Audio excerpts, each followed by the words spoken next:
আজ আমি ক্লাস 10-এর প্রান্তিকের মণ্ডল বসুর বইটির প্রথম অনুশীলনী থেকে সমাধান করে দেব। যারা অনুশীলনী সমাধান করতে পারছে না তারা একটু দেখে নাও।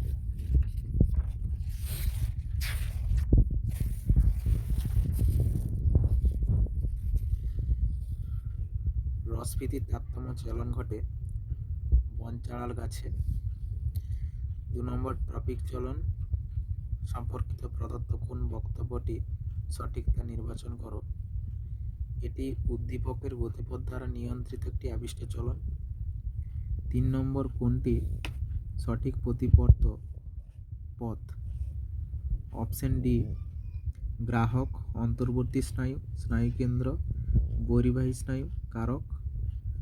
4 নম্বর cornea, choroid, lens, aqueous humour, iris vitreous humour অক্ষিগোলকের এই অংশগুলির মধ্যে কটি অক্ষিগোলকের প্রতিসারক মাধ্যম? 4টি। 5 নম্বর ক স্তম্ভের দেওয়া শব্দের সঙ্গে খ স্তম্ভের দেওয়া শব্দের মধ্যে সমতা বিধান করতে হবে। 1 নম্বর অপশনে এতে আছে অপটিক স্নায়ু, সংজ্ঞাবহ স্নায়ু, অকিলোমোটর স্নায়ু,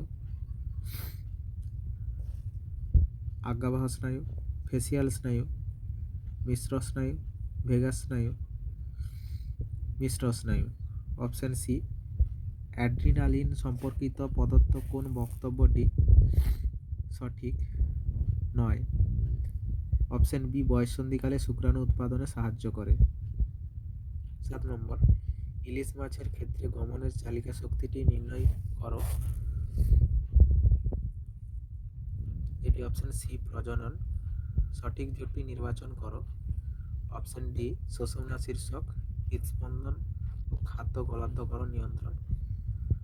9 নম্বর পদ্ম ফুল দিনের আলোয় ফোটে, সন্ধ্যেবেলায় মুদে যায়, এটি যে প্রকার চলন তা ফটোনাস্টিক। 10 নম্বর ডায়াবেটিস মেলিটাস রোগটি হয় কিসের অভাবে? ইনসুলিনের অভাবে। স্নায়ুতন্ত্রের গঠনগত ও কার্যগত একক হলো নিউরন।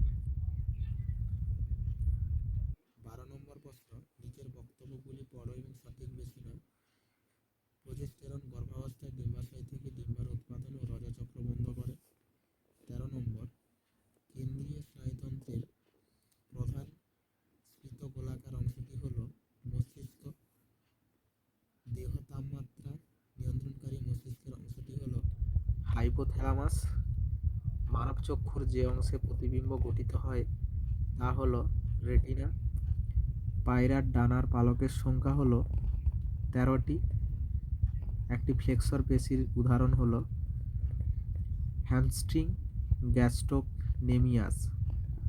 অপশন সি হবে এ ও বি উভয়ে। যে পেশির সংকোচন নিকটবর্তী অঙ্গে প্রসারিত হয়ে দূরে সরে যায় তা হলো অ্যাবডাক্টর পেশি।